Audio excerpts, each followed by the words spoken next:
주일 예배를 하나님께 드리겠습니다. 여호와께 감사하라. 그는 선하시며 그의 인자하심이 영원하미로다. 아멘.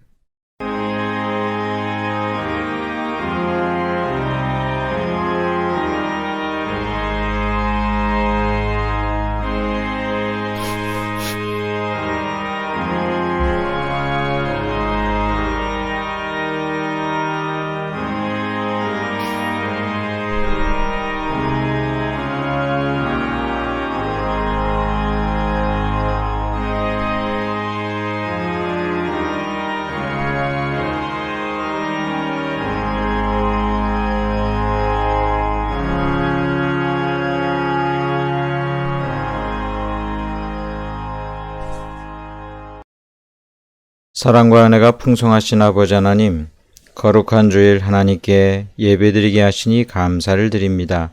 이 모든 예배 하나님께서 홀로 영광 받으시며 저희들에게 한없는 은혜를 베풀어 주시옵소서. 예수님의 이름으로 기도드리옵나이다. 아멘.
사도신경으로 신앙 고백 드리겠습니다.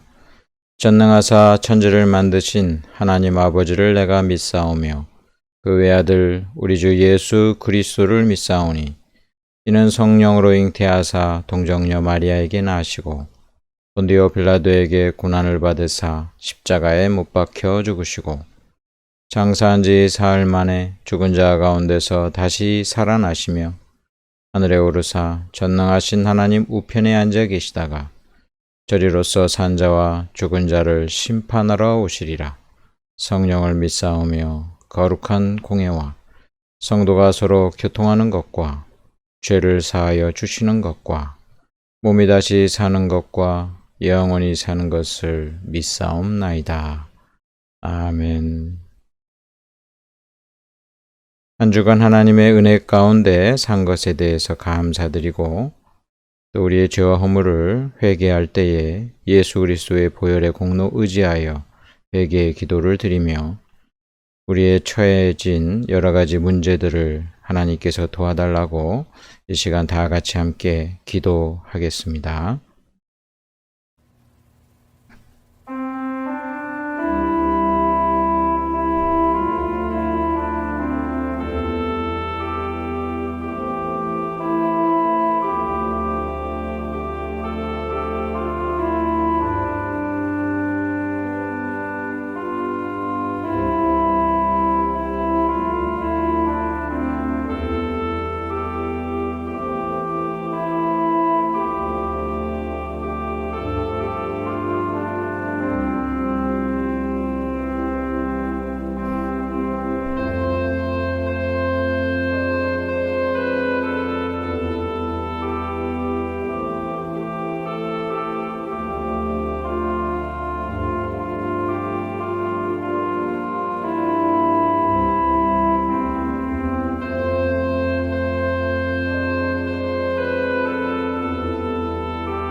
예수님의 이름으로 기도드리옵나이다. 아멘. 하나님의 말씀은 누가복음 8장 49절부터 56절까지 말씀 보겠습니다. 신약성경 105쪽입니다. 누가복음 8장 49절부터 56절까지 봉독하겠습니다.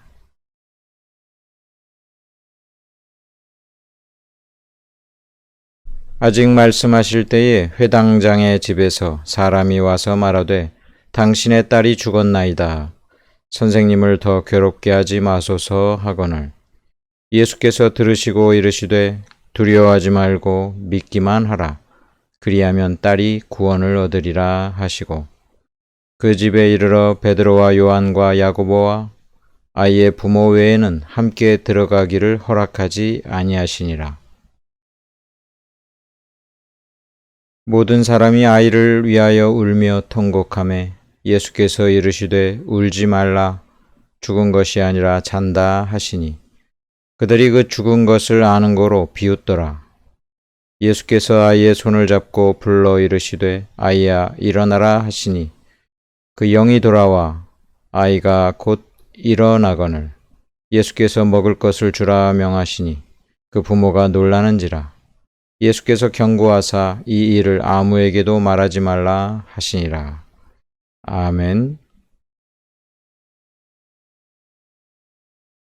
사랑, 믿음, 소망의 말씀 제목으로 하나님의 말씀을 나누겠습니다. 할렐루야. 하나님의 은혜가 여러분들에게 충만히 넘치시기를 축원합니다. 최근에 제가 읽고 있는 그런 책을 먼저 소개하겠습니다. 자타가 공인하는 그 지성인으로 일컬어지는 이어령 선생님의 마지막 수업이라는 그런 책입니다.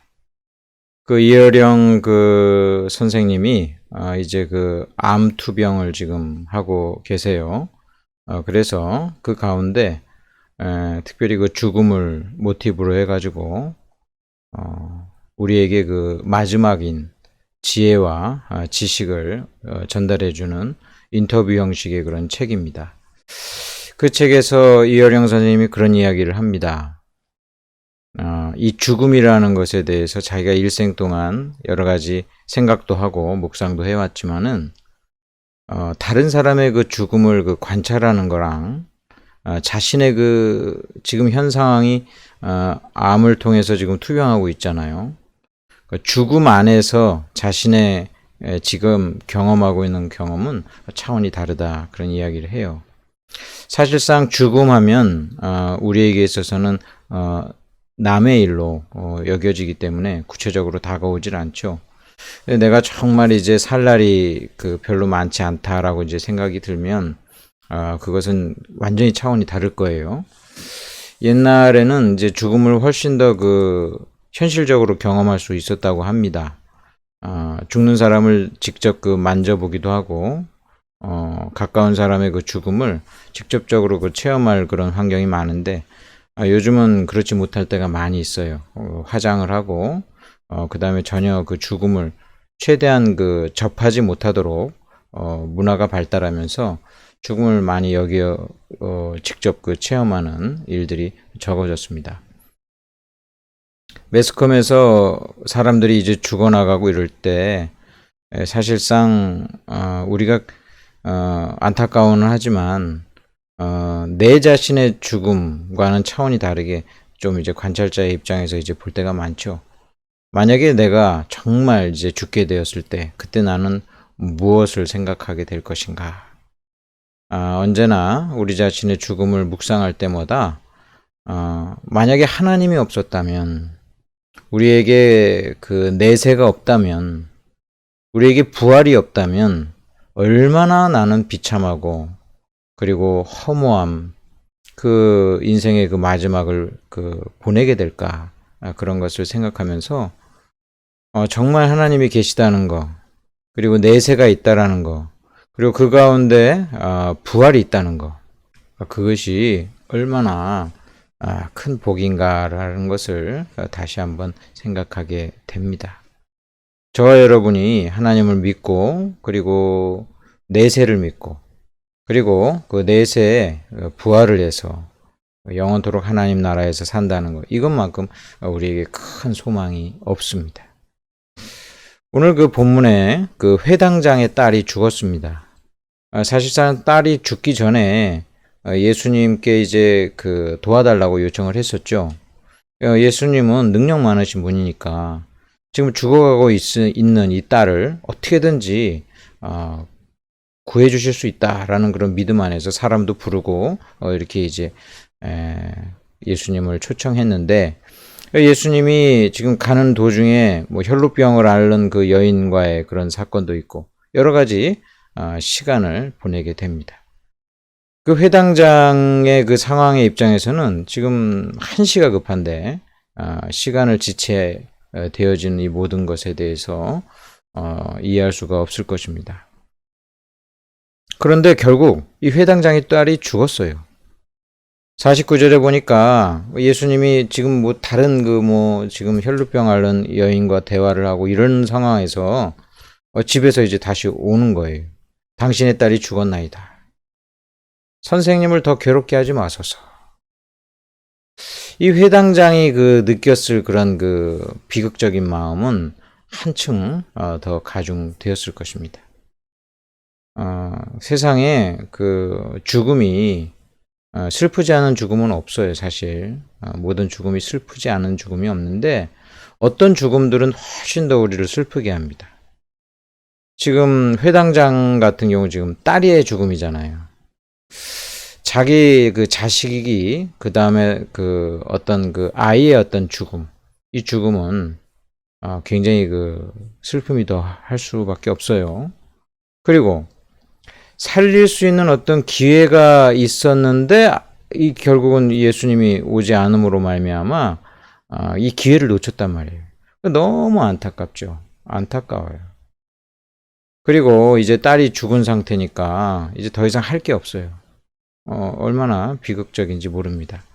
세상에 그런 일들이 이럴 때가 참 많아요.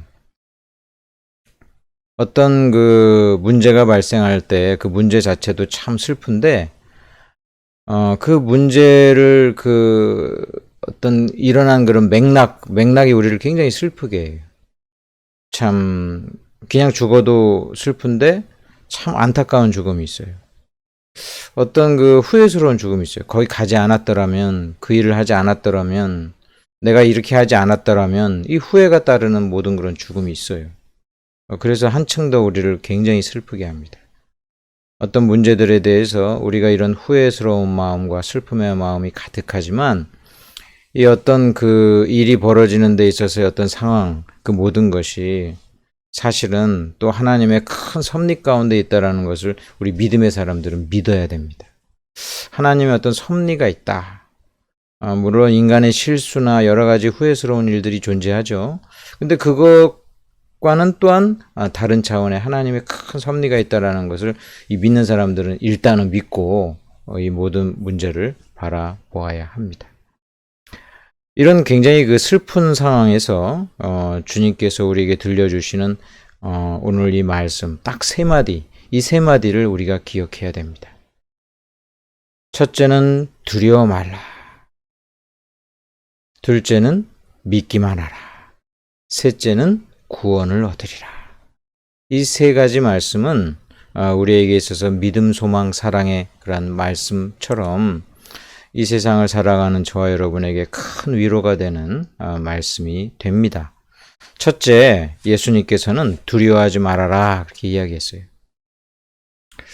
인생은 그 태어날 때부터 죽는 날까지 두려움의 연속입니다. 그 아이는 그 엄마 그 떨어질까봐 다 그 마음에 그냥 조바심과 두려움이 가득하죠. 학교 가게 되면은 학교 모든 그것 자체가 공포예요. 저는 개인적으로 학교에 굉장히 적응 못했던 사람입니다. 그래서 초등학교 1학년 때뿐만 아니라 학교를 사실은 꽤 오래 다녔어요. 나이가 들어서까지 꽤 오래 다녔는데 제가 횟수를 따져보니까 수십 년이더라고요. 근데 학교는 늘 저에게 그 공포의 대상이었어요. 사실 해야 될 일들에 대한 두려움, 또 선생님이나 어떤 교수님에 대한 두려움도 저도 많았고요. 계속 두려움. 이 두려움, 이 아이들이 학교를 무조건 가야 되는데 이 학교 자체가 사실은 굉장한 두려움입니다. 거기서 어떤 일이 벌어질지 몰라요. 또 좀 자라가지고 청년이 되면은 미래가 두렵습니다. 또 사회생활 굉장히 두렵습니다. 매일매일 그 두려운 일들이 벌어져요. 나이 들어가지고 좀 이제 안정이 되나 싶으면 또 책임져야 될 일들, 그 일들이 다 숨 막히게 됩니다. 노년이 되면은 이제 일도 없고 어디 갈 필요도 없지만 건강이 이제 두려워요. 건강. 그래서 건강검진 앞두고 또 뭐라도 좀 그 이상한 거 나오면 그 마음에 이제 두려운 마음이 들게 됩니다. 자기가 좀 힘이 있을 때는 그나마 이렇게 자기가 이제 운신의 폭이 있는데 이제 건강을 이제 점점 잃어가고 힘이 빠지면 우리는 두렵게 됩니다. 태어날 때부터 죽는 날까지 사실은 두려운 것이 인생의 그런 기본적인 모습이에요. 여러분만 두려워하는 게 아니고 다 두려움 가운데 살아요. 다 두려움 가운데 살아요. 그런데 이 두려움이 오히려 하나님께 나아가게 하고 하나님 의지하게 하니까 이 두려움이 오히려 우리를 구원으로 또 이끄는 하나님의 그 은혜가 되기도 합니다. 이 원래 두려움 자체는 좋은 것이 아니죠. 이 두려움은 사실은 죄에 파생된 그런 것입니다. 하나님을 떠난 인간이 죄로 말미암아 갖는 그 공포심. 하나님께 죄를 지었으니까 이제 벌에 대한 그 공포심이 있고요. 그 죄는 반드시 이제 벌이 따르니까 벌 주시는 하나님에 대한 두려움, 공포를 모든 인간들이 근본적으로 갖고 있어요. 그래서 이 두려운 것은 우리에게 있어서 아주 실제적인 그런 문제예요. 어떤 그 위험과 위협으로부터 내가 안전하지 못하다는 그런 생각을 우리는 늘 갖게 됩니다. 내가 바르게 살아도 바르게 살지 않는 수많은 사람 때문에 우리는 위험에 처해질 수 있어요. 차를 운전하는데 나만 바르게 잘 운전한다고 해서 안전한 건 아니잖아요. 다른 사람들에 의해서 우리는 위협받기도 합니다. 내 자신이 또 다른 사람에게 위협이 되기도 합니다. 그러니까 서로 위협하고 또 위협을 받으면서 이 땅에 살아가니 그 마음에 평강이 있을 수가 없어요. 우리는 매우 두려운 존재고 아마도 이 두려움의 문제로부터 완전히 벗어나는 그 날은 아마 우리가 죽는 날이 될 것입니다. 두려움 때문에 우리가 자유를 못 누리고 행복하게 살아가지 못할 때가 많아요. 오늘날은 뭐 예를 들면 공황이라든지 여러 가지 정신적인 그 문제로 병명을 지어가지고 해서 그렇지, 이게 뭐 갑자기 생겨난 것이 아니고 옛날부터 늘 사람들은 그 두려움에 시달려가지고 이름이 좀 바뀌죠. 옛날에 무슨 신경쇠약 뭐 이런 식으로 이제 그 명명되다가 지금은 뭐 공황 뭐 이렇게 되는데, 모든 사람이 사실은 크고 작은 두려움 가운데 살아가고 있습니다. 이때에 하나님께서 저와 여러분을 보호해 주신다라는 믿음을 분명히 가지시기 바랍니다. 예수님께서 두려워 말라 이렇게 이야기하셨죠? 이거 왜 그러냐면 우리를 보호해 주시기 때문에 우리가 두려워하지 않아도 된다고 말씀하시는 거예요. 두려워 말라, 내가 너를 보호해 주겠노라. 위협으로부터 이 문제로부터 보호해 줄 테니 너는 두려워하지 말아라. 이런 하나님의 음성인 것입니다. 사실상 이 보호하심은 예수 믿는 사람들에게만 주시는 복이 아니에요. 근본적으로 모든 사람들에게 하나님은 이 보호의 은총을 주십니다. 맨 처음 그 살인의 죄를 저지른 그 가인 보세요. 이 살인죄는 반드시 벌받을 그런 그 죄입니다. 이 형벌을 받는데 이 그 가인이 두려워할 때 하나님께서는 놀랍게도 이 죄에 대한 벌은 둘째치고 죄에 대한 벌은 별개고, 죄 지으면 반드시 벌을 받죠. 그 형벌은 둘째치고 보호에 대한 은혜를 허락해 주세요. 이게 가인의 표라고 일컬어지는 성경의 그 내용입니다. 창세기 4장 15절에 가인에게 표를 주사 그를 만나는 모든 사람에게서 죽임을 면하게 하시니라. 가인에게 하나님이 은혜의 표를 주셨다. 이게 보니까 보호의 표예요.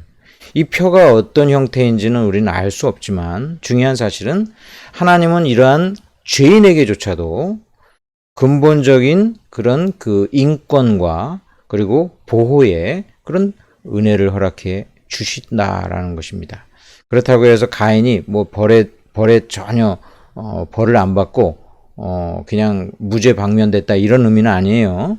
정의의 심판은 심판대로 이루어지겠지만 보호 역시 이루어진다는 거예요. 여러분, 이 세상에 수많은 악인들도 살고 그리고 하나님 안 믿는 불신자들도 살죠. 그러나 하나님께서는 의인과 악인에게 동일하게 햇빛도 주시고 비도 주신다고 성경에 말씀하고 있죠. 모든 사람에게 하나님이 사실은 이 보호의 은총을 일반적으로 주세요. 일반적으로. 이 사람들이 그나마 이 두려움 가운데서 살 수 있는 거 하나님 은혜예요. 근데 이거 안 믿는 사람들은 이걸 몰라요. 자기가 그나마 두려움 가운데서도 이 땅에서 그래도 자연으로부터 위로도 받고 음식으로부터도 위로를 받고 그들이 이 모든 두려움이 사라지는 은혜는 하나님이 주신 일반적인 은총입니다. 이것을 알지도 못하고 또 하나님께 감사치도 못하는 것은 참으로 하나님 앞에 큰 죄를 범하고 있는 것입니다. 근데 예수 믿는 사람들은 이 일반적인 보호의 은혜와는 정말 다른 하나님의 자녀로서 하나님께서 보호해 주시는 그 특별한 은총이 더해집니다. 예수 믿는 사람들에게는 이런 일반적인 보호의 은혜뿐만 아니라 하나님의 자녀로서 누리는 특별한 은혜가 있다는 것을 기억하시고, 여러분, 하나님께서 여러분들을 보호해 주십니다. 그것을 믿고 예수님이 두려워하지 말라 이렇게 말씀하시면 우리는 두려워하지 말아야 합니다. 이 두려움의 근본적인 죄가 뭐예요? 하나님을 떠난 거예요. 하나님을 배신한 것이고 하나님을 더 이상 믿지 않고 떠나게 된 것인데, 이러한 죄로부터 예수 믿는 사람들은 어떻게 됐어요? 이 죄가 예수님을 통해서 죄사함 받고 용서함 받고 하나님으로부터 받아들여지고 화해가 됩니다. 그러니 사실상 그 예수 안 믿는 사람들에게 있어서 두려움을 계속 쫓아가면은 그 끝이 뭐냐? 사실 하나님이에요. 그 심판하시는 정의로우신 하나님이 가장 그 두려움의 끝이에요. 이 세상 사람들이 뭐 귀신을 두려워하고 위험한 일을 두려워하고 하는 것 같아도 그 모든 두려움의 근원은 사실은 신이에요. 하나님이에요. 그런데 예수 믿는 사람들에게는 그 두려움의 하나님께서 우리의 죄를 용서해 주시고 우리를 받아주시고 친구로 여겨주시고 우리를 자식으로 여겨주시니 그 마음의 근본적인 두려움은 사실은 사라진 것이 분명합니다.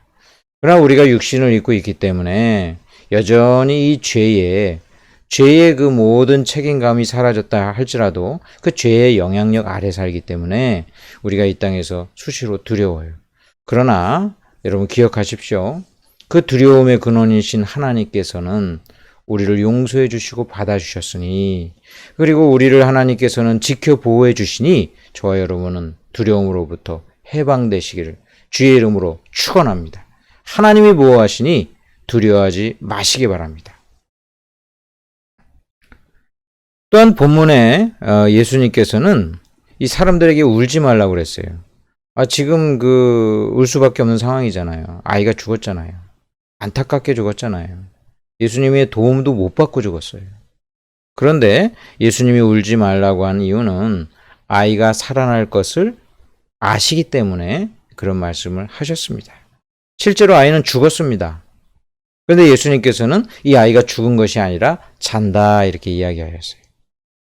아이가 사실은 지금 자고 있는 그런 척하고 있는 것이 아니에요. 실제 죽었어요. 그러나 예수님은 죽은 것이 아니고 살아날 것을 아시니까 잔다라고 이야기하셨던 것입니다. 예수님은 전체를 봅니다.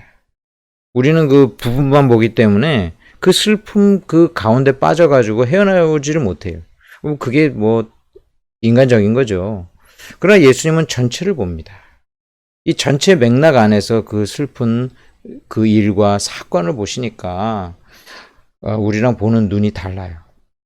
예수님께서는 이 모든 슬픔도 변화하여서 회복될 것을 아시니까 예수님은 그 슬픔이 없어요. 그래서 울지 말라 그렇게 이야기하셨던 것입니다. 슬퍼하는 것 자체가 죄는 아니지만 우리가 하나님의 그 섭리와 그 능력을 믿는 가운데 이 모든 것을 보아야 할 것입니다. 여러분 분명한 사실은 저와 여러분이 반드시 죽습니다. 그러나 하나님의 능력으로 부활하여 원상 회복될 것을 믿으시기 바랍니다.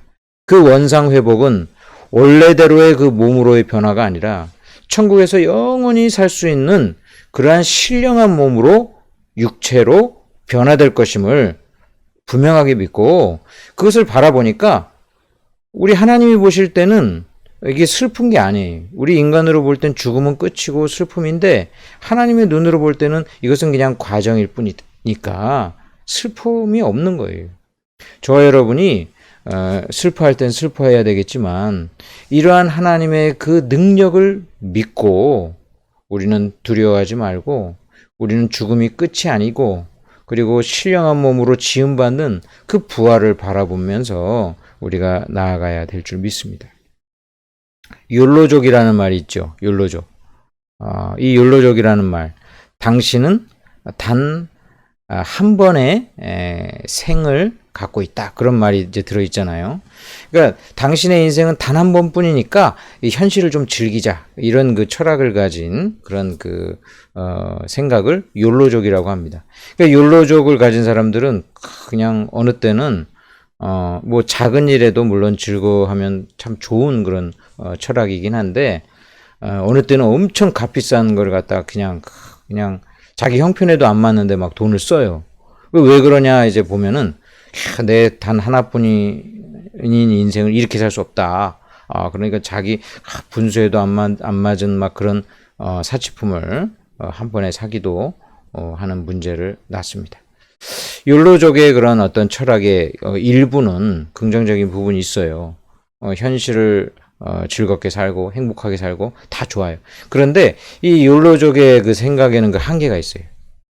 이 세상에 우리 인생은 이 세상에 제한됐다라는 그런 생각이 좀 전제되어 있어요. 내세에 대해서는 우리가 관심도 없고 또 알지도 못하니 이 세상에서만 나는 즐겁게 살면 된다. 여기에는 어떤 내세에 대한 그 믿음이 없고 미래에 우리가 영원히 살 것에 대한 어떤 철학이 없어요. 성경은 이 욜로족의 생각을 넘어요. 이 현실이 중요한 것은 우리의 생애가 영원하기 때문에 그래요. 이 세상에서 끝나질 않아요. 이 세상에서 끝나지 않아요. 우리는 그 부활을 믿잖아요. 육체적 부활을 믿잖아요. 이 생은 하나뿐인 인생이지만 그 하나뿐인 인생이 내세를 포함한 영원한 그런 하나뿐인 인생.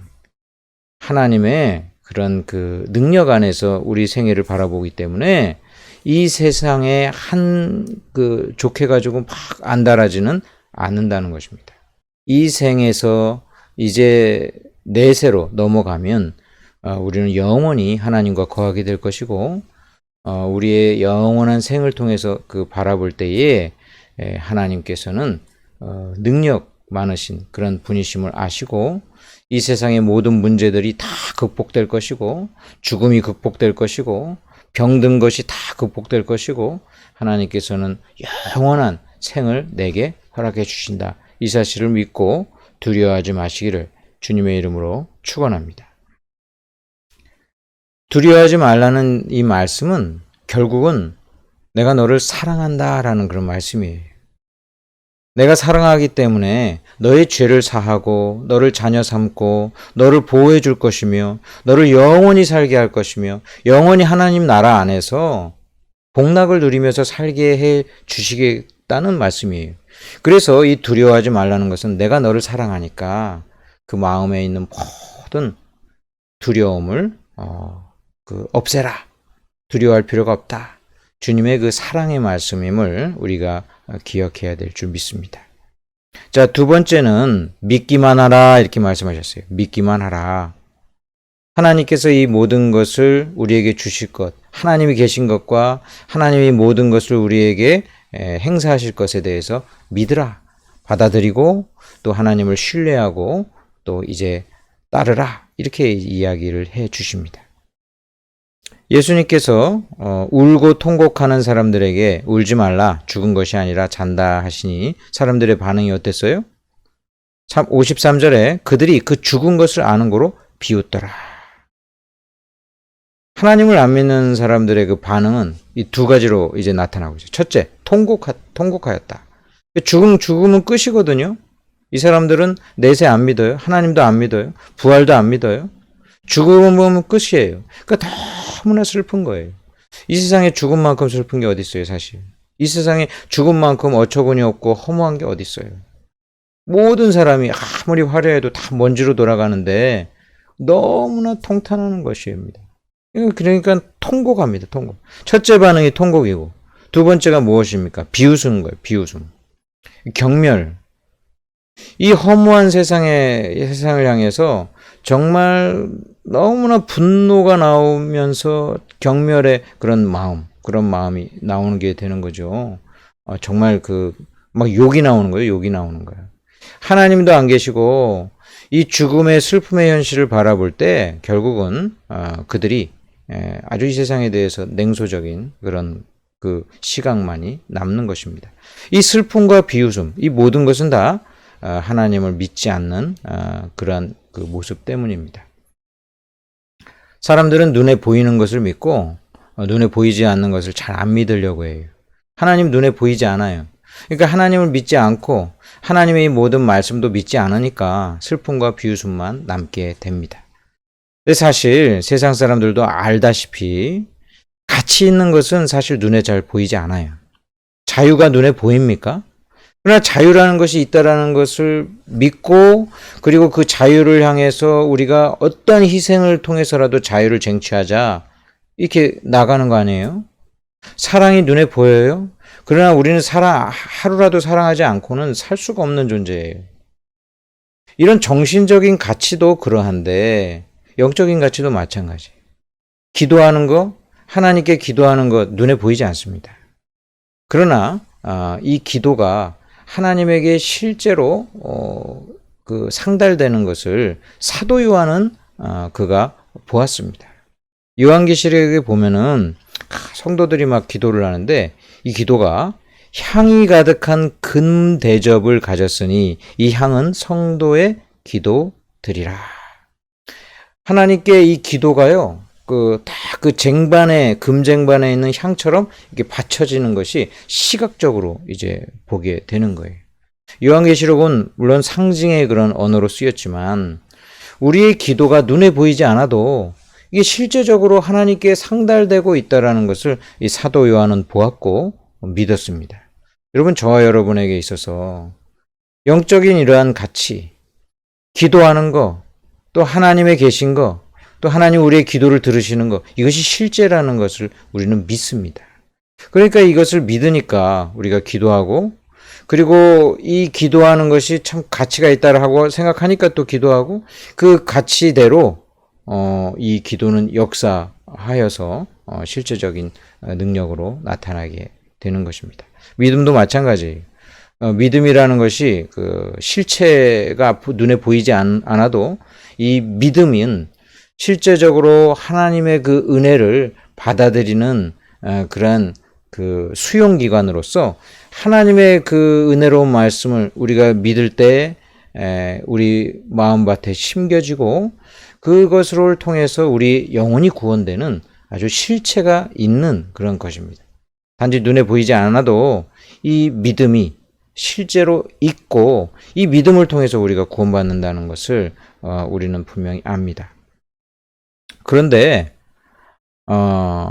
이게 눈에 보이지 않고, 그리고 사람들은 무엇인가 해라 이러면은 사실은 그 뭔가 행하면 될 것이라고 이제 그 더 수긍이 되죠. 무엇을 어떤 일을 해야 어떤 그 역사가 일어난다. 사람들은 이게 수긍이 더 될 거 아니에요? 만약에 예수님께서 뭐 어떻게 해라, 열심히 노력해라 이렇게 하면 더 사람들이 수긍을 갔을지도 몰라요. 그런데 오늘 예수님 뭐라고 말씀하세요? 믿기만 하라 이렇게 얘기하세요. 믿기만 하라. 이게 얼마나 어려운 말씀입니까?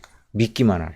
아니 뭐 어떤 행동을 하라는 것도 아니고 믿기만 하라. 그러면 역사에 주실 것이다 이렇게 이야기하고 있어요. 그래서 이 믿기만 하라는 말씀에 사람들은 비웃고 그리고 하나님께로 나아가지 않습니다. 여러분, 자연적인 사람들은 이런 반응을 가져요. 내가 무엇인가를 행해야 되고 무엇인가 뭐 열심히 뭔가를 해야 되고, 그리고 어떤 눈에 보이는 어떤 가시적인 그러한 일들을 해야 뭐 어떤 일이 이루어질 것 같은데 실제는 하나님을 믿을 때, 하나님과의 그 관계가 되어질 때 하나님께서 역사하신다는 것입니다. 이 사도 바울이 원래 그가 이제 그 사울이었을 때 예수님 안 믿고 막 핍박자로서 그런 살 때에 그 예수님께서 친히 나타나시죠. 친히 나타나셔가지고 강력하게 나는 네가 핍박하는 예수라 그랬을 때 완전히 그 엎드려지고서 눈이 멉니다. 눈이 멀어요.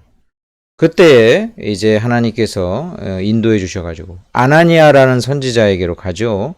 이 아나니아의 선지자가 안수하면서 기도하고 뭐라고 말씀하냐면 예수께서 나를 보내어 너로 다시 보게 하시고 성령으로 충만하게 하신다 이렇게 이야기합니다. 그랬더니 사도행전 9장 18절에 즉시 사울의 눈에서 비늘 같은 것이 벗어져 다시 보게 된지라. 성령께서 역사하시니까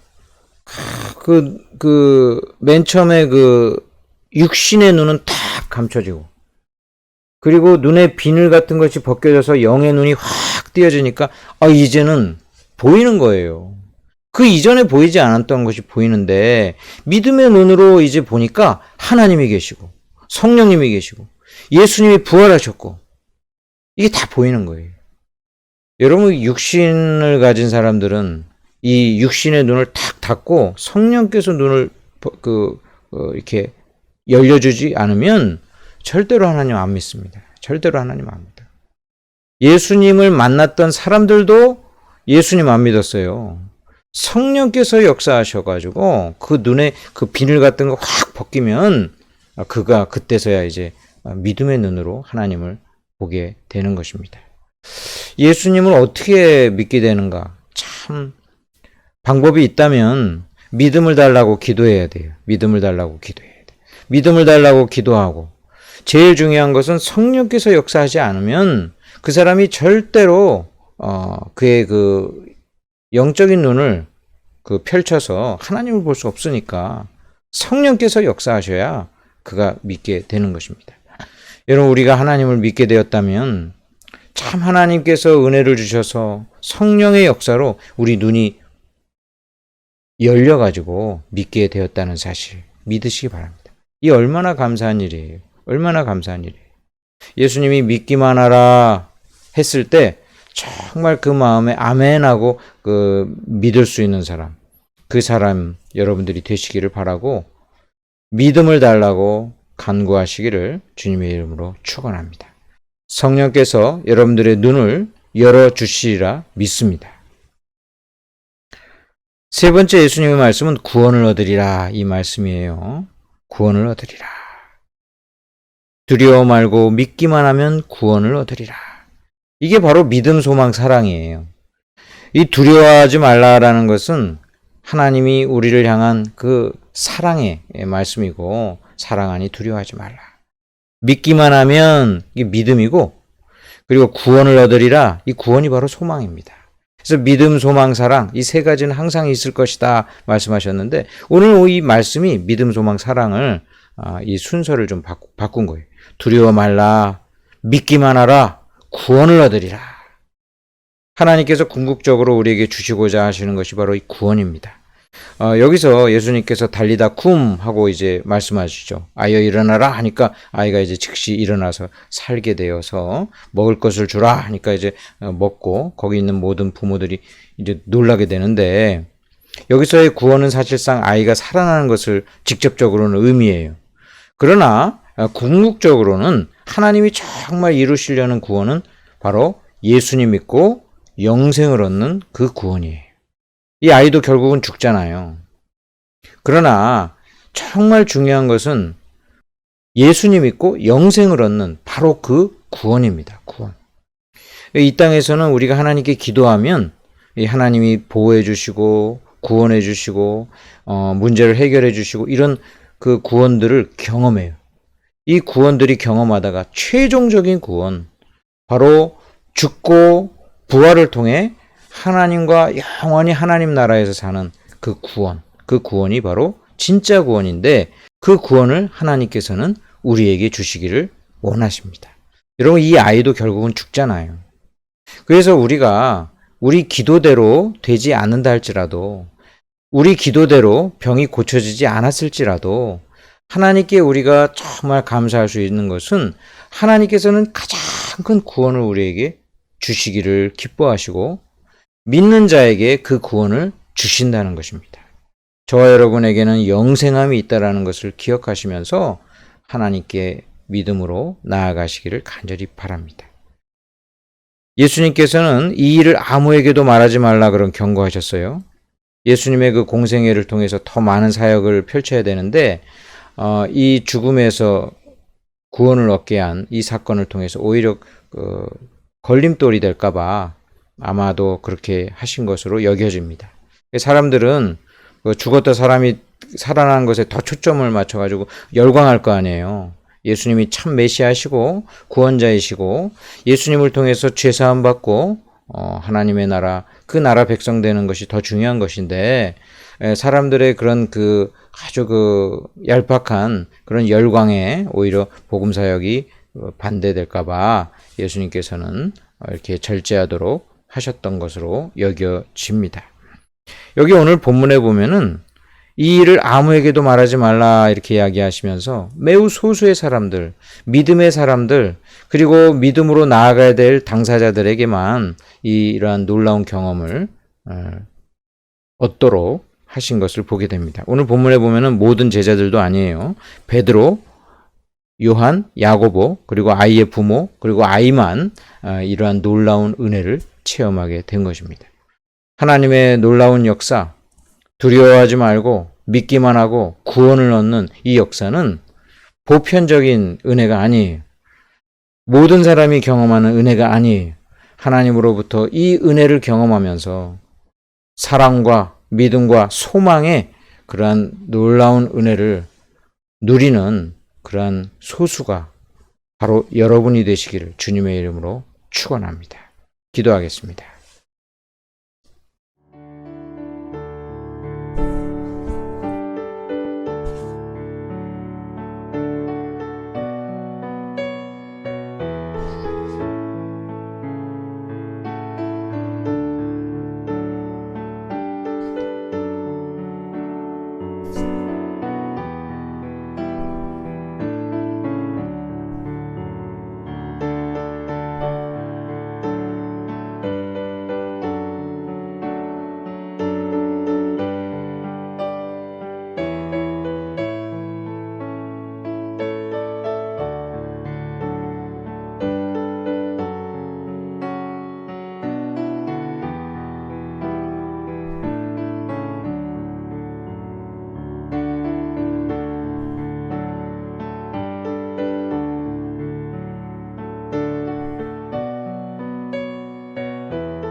아버지 하나님, 이 시간 감사를 드리며 헌금하오니 주여 기뻐받아 주옵소서. 우리를 사랑하셔서 보호해 주시고 생명 주시며 늘 인도하여 주신 것 감사를 드립니다. 각처에서 드리는 모든 헌금을 주님 기뻐받아 주시고 하나님의 귀한 자녀로, 사랑받는 자녀로 살아가게 하여 주옵소서.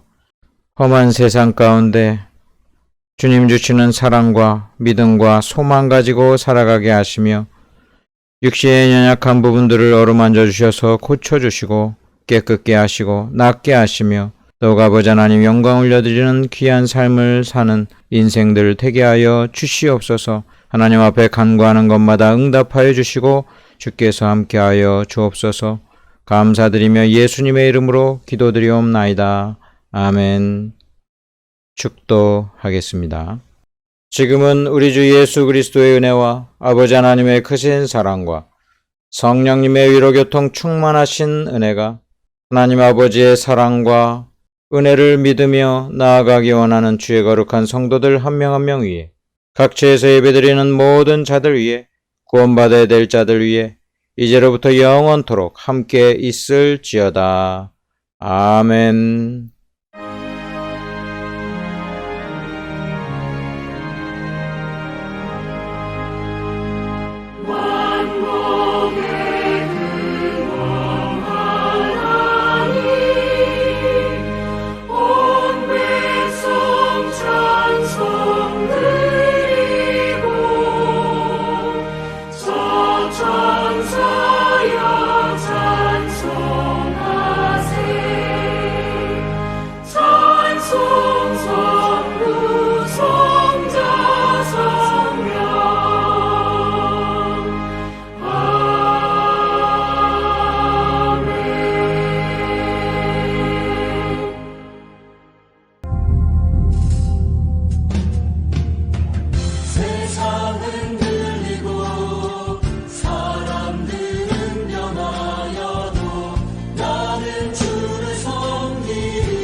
true.